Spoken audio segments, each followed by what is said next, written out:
Still remember first time I met Lance, definitely an out-of-the-box thinker, and always kind of had all these different crazy ideas. Every Friday, Lance would come in just on his own time and work on his own little project, and slowly we started hearing more about it. He created experimental penguins back in 2000. He had these big blobby-looking penguins kind of walking around and talking to each other, and that was kind of all they did on a white screen. I had this ambitious idea to build a massive multiplayer snowball war game. What if we take some of the same stuff you're building and kind of just make a world with it? If we could create a playground that could allow kids from around the world to connect, that could really be something. He had his plan, and then Lane helped him really put substance to that plan. And the more we would just kind of brainstorm, the more the pieces of this world kind of started to come together. If we worked on this full time and we hired people and we put Dave's company behind this, how fast could we build it? When they pitched it, it was, I was quite astounded, actually. I thought, wow, this actually could work. By late 2004, early 2005, created Penguin Chat 3 as a test for Club Penguin. Penguin Chat 3 was us trying to progress the game and progress the experience. And I'm sure we would have done Penguin Chat 4, Penguin Chat 5, as long as we... But we knew that we eventually had to move it from being this mini game to being its own thing. Club Penguin wasn't known as Club Penguin to the kids for a while. It was the big update. Because we didn't have a name for it. We didn't know what to call it.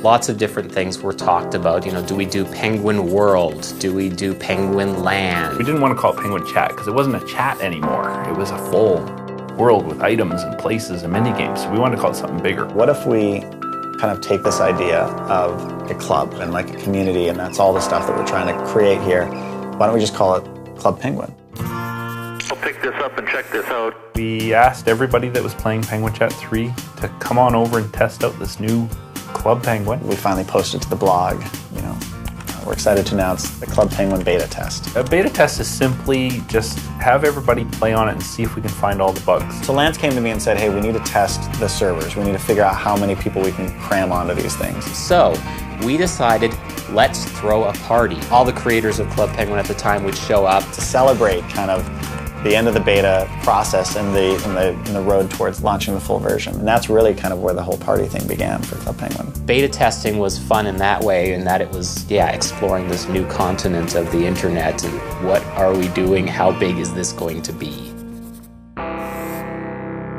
When we launched Club Penguin, we never expected it to be as big as it became. No one had ever done something like Club Penguin before. We had to really make up a lot of our own rules. It wasn't like, let's go try and do X, Y, and Z. It's like, let's just try stuff. Our job is not to come up with every idea out there. Our job is to listen, to observe, to read all the emails, to make sure that we are hearing as much as possible. Club Penguin's value is in the community. That's exactly where Club Penguin's life comes from. And it's just that kind of sandbox element of, we give you the tools, now do whatever you want with it. The notion that it's really just about the kids will never change. We take all of those collective ideas and all that inspiration that comes in and just turn it into reality. Whatever they come up with, we're going to do. And they're going to come up with something, and then we're going to respond, and then they're going to come up with something else, and it's like this conversation. Going back from the very beginning of Club Penguin, it was never about standing still. It was never about just arriving and staying there. It's always been about the journey. And so now we're getting ready to unveil the next leg of the journey. And that's something that's pretty exciting.